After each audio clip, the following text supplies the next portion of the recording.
राजकारणामध्ये काम करणाऱ्या लोकप्रतिनिधीनं भाषेचा स्तर असो किंवा सभ्यतेचं पालन केलं पाहिजे, सुसंस्कृतपणाचं दर्शनही घडवलं पाहिजे.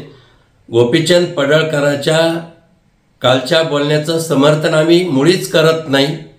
पण आता माझा एक सवाल असा आहे की शेतकऱ्यांच्या मेळाव्यात बोलताना बच्चू कडूनं मुख्यमंत्री माननीय देवेंद्रजी फडणवीस साहेबांचा बाप काढला आणि आज जामखेड कर्जत विधानसभा मतदारसंघात त्या मतदारसंघाचे आमदार रोहित पवार यांनी आज आमसभेत बोलताना एका ग्रामसेवकाचा बाप काढला.